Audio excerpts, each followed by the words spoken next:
Three, two, one. Welcome to another edition of Ask a Black Dude. I am your host, Lamont Powell, and today we will dive even deeper into the Derek Chauvin Conviction, what it means, if anything, and how it could shape our future going forward. But first, my guest. We grew up in the same neighborhood together in southeastern Michigan. I drove 10 hours from southeastern Michigan to Iowa to see this man get married. Some call him Kong. I call him CQ, but the government calls this man Christian Quaye. What's going on? How you doing, man? What's up, man? It's been a long time since my wedding, and it's been a long time since I've been home. I haven't been home in I've been married for 3 years, so I haven't been home 3 to 4 years. Listen, almost. man, you are a busy man, right? You are always on the move, always shaking and stuff. Literally, I fly in for I have a 72 to 74 hours or 48-hour rule. I roll in, say hi to everybody, and then I'm right back out. That's it. I'm not getting caught in either. Which is why I'm not gonna waste your time any further. I know it's very difficult to catch you. I should have closed that blind because everybody can see the sun in my eyes. All right, let's get into it. So CQ, let's rewind the clock. Let's go back almost a year ago. It's May 25th, 2020. We're all kind of stuck inside due to lockdown because of the pandemic of the coronavirus. Then a video comes out of Derek Chauvin, a police officer, having his knee on the neck of George Floyd for 9.5 minutes, ultimately killing this man. When the video came out, what was your response to that? I remember you being very, not completely outspoken, but there were posts and statements that you had kind of put out relaying how you felt a little bit. So when you first saw that video, how did you feel about that? What was the reaction to it? I mean, when I saw the video, I was kind of like I had to, before I could say a comment, I had to see the facts. Unfortunately, sorry, LeBron. I mean, I had to look at the facts first before I said something. I can't emotionally post like I can because my job relates to relations, everything like that. So when I saw it, I was kind of put back. I was just like, this is on video, and I just kept watching it over and over and over until the riots started happening, everything like that. And I mean, the riots are up here, with me. I mean, that's 11 for you guys. From my house to Michigan is about 11 hours, but mine was in Minneapolis, which is 2 hours, 3 hours away from me. So I'm just sitting here and I'm thinking about it. And I was thinking about Rodney King, how we learned about Rodney King back in the day and everything like that. And everybody was making it sound like this guy was a martyr and everything like that. And I kind of just sat there and I kind of paused a little bit and I was like, wait a minute. I didn't say that. I mean, he was my Obama. But I wanted to say that the way that he's being treated is not the way that I would treat another human being. Right. And I used to be a bouncer for a living. So in essence, I just sat there and I looked at it and I knew there was something wrong. You have, the man screaming out for his mom, who recently passed away, and everything like that. The cops just looking, the way that he's looking at, the way he looked at, the way he looked at the whole situation. And then when you look through a video and the way he's looking at me, I felt some certain type of way that could be me, or I could be calling out for my wife, or I could be calling out for my mom and stuff like that. And I just kind of sat there and I was like, how can one human being do this to another human being? Right. And then what are the other facts behind this whole story? Was he doing this? Was he doing that? And then some other facts came out about how he was treated after they found out that he had died on the ground and everything like that. And I just sat there and I was like, and then that spark came. That spark, in essence, was let me have a conversation with other people about how I feel. Not in essence of just being like, oh, let me Floyd, and let me just shove it down everybody's throats. I kind of was just like, this subject is still being investigated. I don't know all the facts, anything like that. But the way that I did my series was telling you how I felt being Black in America. And some people kind of did this whole thing that like, well, I hate the police and all this other stuff. I go, whoa, some of my good friends are cops. Right. Some of my neighbors are cops. Some of the people that I've helped out in this world are cops. I would knowingly put my hands down to help somebody, whether or not they're a cop or anything like that. But the problem is, in essence, is I can't exactly condone what that officer did. Right. Because everybody is doing this thing where they're just generalizing every officer instead of being like, this guy. Because here's the thing, in this whole case, it's been his name, not Minneapolis police, not Southfield State Patrol. It's this one man. You put that shield on, you represent that department. We are not specifically speaking on anybody else but you. I mean, it's just like when I put on my hat and my shirt that represents the company I work for, I am that company. If I do something that is bad for that company, that's gonna retrograde and then go back to them. So I mean, in essence, I was hurt. Like I just sat there and I was just like, I don't know what to say. And people actually were openly coming to me and asking me, what do you think? And I go, and then particular series started the way that your particular series is starting now. Yeah, that is the base, right? That is the foundation of Ask Black Dude, the Facebook, the YouTube channel, is when situations like that occurs, the majority of Caucasians who are around us or close to us, or those that are close to us, can have a safe space to ask us those questions like, yo, CQ, how does it feel to be a Black man in America? Where, like you said, that could be you, that could be me, right? And it becomes one of those, you don't think it's you until it's you situations, except we don't have that luxury of not believing that it can't be us until it's us, because every day we live that reality. Has there ever been a situation where, you've had issues or you've had a situation with police, whether it be like a traffic violation or anything of that nature, where you thought, maybe I might not make it out of this particular spot? I got pulled over a couple months ago. My headlight was out. He asked where I was coming from, all that other stuff. That was fine. I've gotten one where another situation where I didn't turn. Crusher 300 has headlights. You have to turn the knob to turn on. Right. I worked at a bar at the time. Didn't have them on. He pulled me over. He goes, "Hey, did you know that your headlights aren't on?" And I go, "No." And this is way before George Floyd. I mean, years. And I go, "No, I didn't notice that. Sorry, I just came back from a bar. It's not drinking. My strict rule is never drink while you're being a bouncer." And he gave me a warning. I was like, "Hey, make sure you just keep on your lights." Another one was speeding. That was me. He even told me, if you hadn't dropped the nose in your car, I wouldn't even notice you're speeding. And I go, interesting. Thank you for that little tidbit of information. But I've never openly ran into a cop. I mean, we even had our resource cop when we were in high school, and he was pretty good. I've never looked at the badge and been like, oh, that is bad. Never. And I never will look at a badge and be like, that is bad. Because I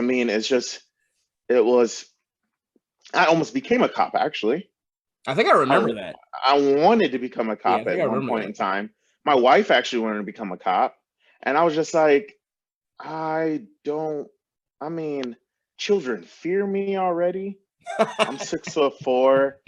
I mean, and I feel like there's already enough things I have to do, and being a cop would just be more things I have to watch out for, and more things I have to watch my back. I came from Detroit. Mm. I already have to watch my back. I still watch my back the same way I did when I was in Michigan. I don't look down when I'm at a stoplight. I look beside me. If somebody takes three of the same turns I do, scatter. Don't I mean, like, I'm on high alert. Like, JROTC like wired me. Like, I mean, my brain is always like, hey, where are the exits at? What's this? How's Kenzie doing? Where's Kenzie at? It's amazing how people, you It's being six like foot four, it's amazing how people will always try to test you, right? Like I remember that growing up, how people would always, I'm like, he's 6'3", 6'4". Why are you testing that dude to see what he I'm does? like Like, what's happening right now? I'm like, and the thing about it is, I'm not a confrontational person. I'm just like, my brain is like, all right, man, if you don't do something, something's gonna go happen here. And the only time I'm like that is when somebody's being a drunken idiot, or Right. messing with a friend of mine, or picking on somebody, or if I witness something about to happen. I can, being a bouncer, I literally have the body language. I could tell, like, all right, man, this guy's gonna be a problem. Keep away from this guy. This guy's this one, or this guy's got that. Hey, he's got a belt on it. He's got a gun on his hip. Understand that. That's not the guy to go around. He's drinking. I mean, my brain is just we're growing up in Detroit. I mean, that's just a thing. And growing up in Pickwick, that was a thing. I mean, like, don't. And then growing up also in Southfield, growing up in over by Rosedale Park, and then growing up in Taylor, it was like, keep your head on a swivel. New Year's Eve, stay behind a brick wall. I mean, you remember Pickwick when New Year's Eve happened. You didn't go out. You Right. laid in the basement, or you laid in, like, behind the brick wall on the floor. Yeah, Pickwick. Pickwick, for those who don't know or who are watching this and not in Michigan, Pickwick was one of those. It was one of those areas where it tested your mettle. You know what I mean? To live in that spot. To give an example, like Pickwick was a place where they robbed the Swanson man. Like the Swanson guy who would bring the foods and the ice cream, he would not come in here anymore. We had a Cottage Inn Pizza that lived that was right next to the complex. They wouldn't deliver right next door anymore I because mean, these growing up places, in they high would just rob them. Yeah, growing up in high school, I remember you used to always get in the fights, and it was like Lamont they'd be like, Lamont's crazy, man, don't mess with him. And some of the OGs in Pickwick would be like, hey, Lamont's good, protected. Yeah, he's like, all right, boom. And the same thing happened with me. You remember Darius when he Yes. got hit by that van, and Yes. then I mean he tested me, like Well, some other. It's so it's just, man, it's just a whole mentality. Like, your OGs, all this other stuff, and it's like people are like, well, you didn't grow up in the hood. I'm like, So like here's the thing though, like you're 6'4", right? For ladies and gentlemen, you don't need to know my real height, but I'm not 6'4", right? I'll just say it like that. And being that height, yeah, people try to test the shorter dude. So you like you said, you're not as confrontational. You kind of laid back, chill out. Me, I'm this here is for those Lamont. problems. You want that This smoke? is I like got it.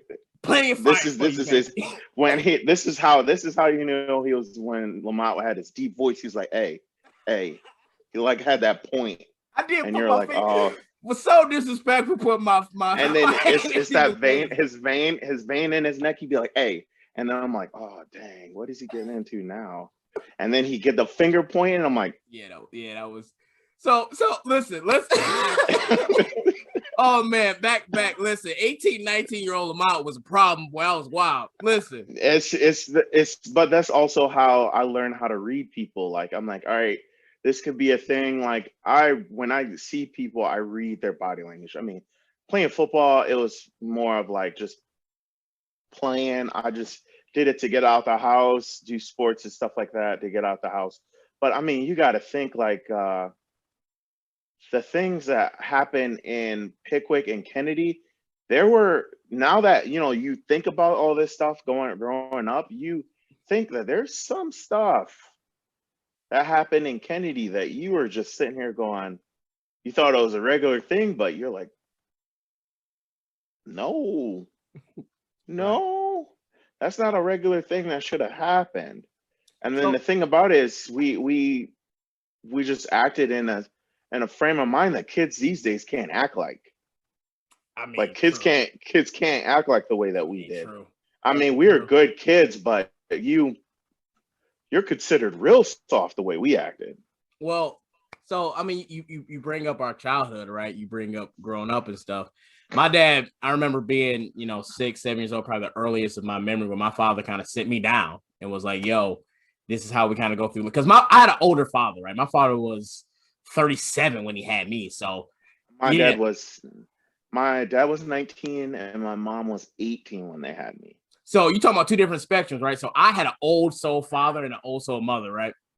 And And your so dad was a preacher too. my dad was a minister when he had in my life. He was a minister. Uh-huh. Previous birth of Didn't Lamont, that's a different story, brother. That's a different episode of Ask Black. Was that when he was working for the post office, right? He was working. He was at the post office, and he was also the United States Navy Reserve, right? So he'd go do the reserve thing on the weekends, and then he worked at the post office, and then he had church on Sundays, right? But he always kept a certain level of gangster. I remember a couple of times he was like, "You don't want to see me angry," because you and him kind of have similar disposition, right? Like my father was really had a laid back disposition in his older age, right? He reached that stage in his point where he didn't need all that anger, and he told me a couple of times, boys do, don't try to test the father. And he looked at me, and he was like, "You don't want to see me angry." You And I was don't want like, this one.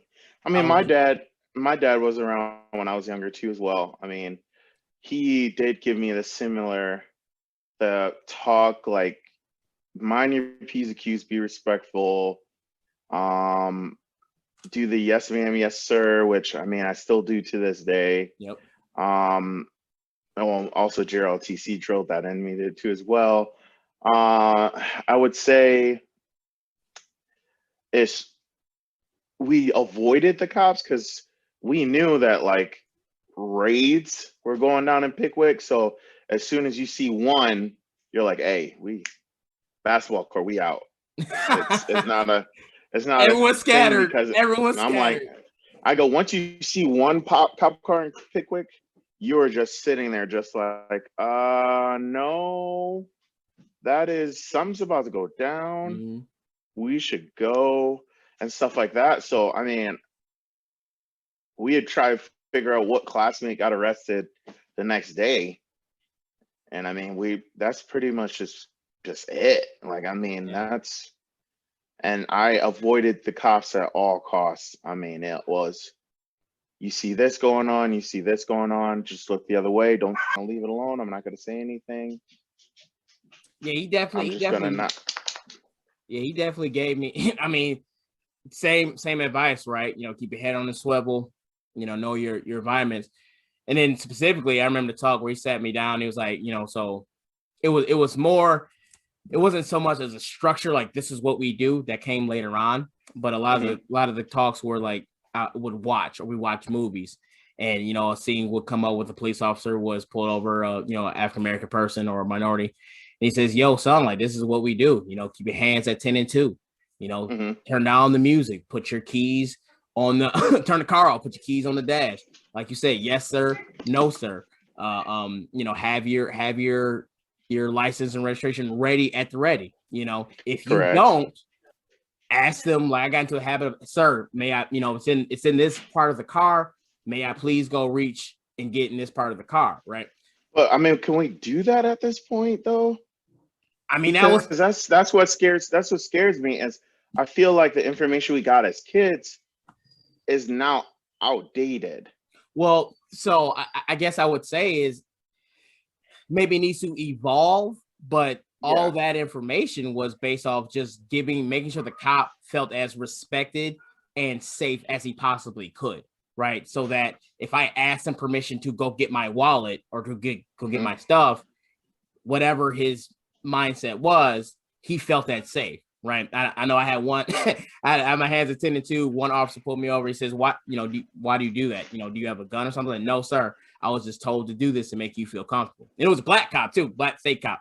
I was driving a black Kia Soul. I guess he had never seen a black guy drive a black Kia Soul. So I kind of understood why. And I was flying in that car. I was doing like 90 on the freeway. But there was just certain things that I had to be taught that other races, other cultures don't have to be taught. I mean, I've seen people cuss out to police, take the ticket, snatch it out. Like, oh my goodness. We've talked before, and I've talked with different parents before, or potential parents before, about the future, about what they have to do regarding their kids or future kids. Have you and your wife had that conversation of, hey, what are we gonna teach the future generation? I mean, we have had the conversation, and I mean, yes. Here's a little bit. My wife is not African American. Let's blatantly just roll that out there, because people are gonna be like, so my wife and I know that we are going to have a future king or queen or anything like that. I am going to try and prepare my future child, with all the tools that I possibly can. And I'm also going to give them the card where I go, "Hey, you know my dad, his name is such and such." Be like, "Hey man, all else fails. Hey, this is my dad. This is such and such. Can you call him? Anything that, hey, if I can bail you out, I don't care if you get a ticket. If I could bail you out so that they don't look at you like you're a threat." Because I mean, my wife is pretty small, and then I'm 6'4", so I my genetics, when this collab happens, I have no clue. I mean, it could come out looking like Lamont. I mean, like, just come on. Come on, like. I mean, you should have seen Lamont in high school. I mean, he could just be and I'm just like, man. And I mean, I do boxing, I do weightlifting, stuff like that, which I'm going to do the same thing with my child. But the thing is I need him to understand these weapons that you have in your mind, you don't need to use them unless you actually feel threatened. But the problem is did you see that video where that kid runs home, all the way home, because he was at a traffic stop or something like that? Ran all the way home. He's just banging on his door, banging on his dad. He's yelling for his dad. He's like, "Dad, Dad." And his dad didn't wake up or anything like that. And he's pressing the Ring doorbell, and he's just da da da da da da da da. And his dad like just pops up, and like I just sat there and I was like, imagine if that was me as a father.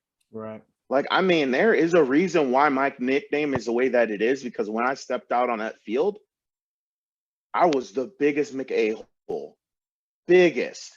I don't care. Even my wife would say, "You are such a D word when you step on that." I think you can say dick. I think we can say dick on YouTube. I don't know. We can. I think we can. I don't want to get you monetized. Yeah, I think so. Yeah, I think we can. I mean, I hit quarterbacks, hit running backs, and I don't care. Now, if it's my own teammate and I know you got a job, okay. I was super soft when I was practicing, but when it's like somebody else, I'm like, I have no problem with hitting you, wrecking you, dropping you, all that other stuff. But if I have that person mentally in my head for a reason. That is the no feelings, no emotions type of guy, because growing up the way we did, you have to have those two. There's the guy who can handle the trauma and all that other stuff. There is Lamont, and then there's L Train. Like there's Chris Q, where it's like, "Hey, how are you doing? Yes, this is what I do." And then there's Kong, who's like, man, no, might snap you in half, right? That's not something you do. And I don't have any emotions. I know I've been to therapy for it. I know there is that guy that resides in there that does that. I don't know what I could do as a parent if my child is banging on my door trying to get me to rescue him, and I can't rescue him. But then I open the door and see him being tased, knee on him, getting beat up, and I'm like, what do I do? Right. Like, I don't know what it is, but the thing is, I'm growing up in a small town. I've lived here for 10 years. I think people will know enough to, they're trained enough in this, I feel like in this town, to respect you enough to not treat you like that unless you cause a problem. And I've never caused a problem. The Quaye name in Iowa is cemented. There's no record behind the name, anything. But I did that on purpose because of this same situation that's happening right now. But back then, like, I was already preparing for this, because when my son or daughter have the last name Quaye, it won't be like, oh, your dad was a problem, your dad has a record, your dad was a dealer. No, your dad was a it was a respected man in this town. He treated everybody with that, and because it's called lineage. Right. My wife took on my last name. She took on, and her lineage is awesome, great. And then put that together, and she is Mrs. Quaye and Mr. Quaye. We both don't have records. We both pay our taxes on time. We both, everything in this house that we have in here, we own. So nobody, it's a kind of a pressure thing where nobody can tell me you are not successful, your name is dirty, your name is this, that, and the other. Because my son, when he carries that Quaye name on the back of his jersey, or my daughter, when they have that Quaye name on the back of their jersey, you can't really say anything. Right. Like, I mean, like, that's it. But the problem is growing up at bigger cities like Detroit and stuff like that, I can't get a big enough grasp to do that. Well, not yet. You only 32, my man. You know, I can't get, but it's not enough to be able to be like, your name is Quaye? Yeah, your dad, I used to play football with him back in the day. Boom. I don't need you to get my kid out of it, but I need you to initially be like, oh, your last name's Quaye. Boom. Automatically in his mind, his dad was this, works here, okay, no record. Yup, cars, tags, paid for, everything like that. Yes, sir. And then I feel like my history can de-escalate it. Because I have to. I want that to be. That's my lineage. It's just kind of like Master P. Put some respect on my name.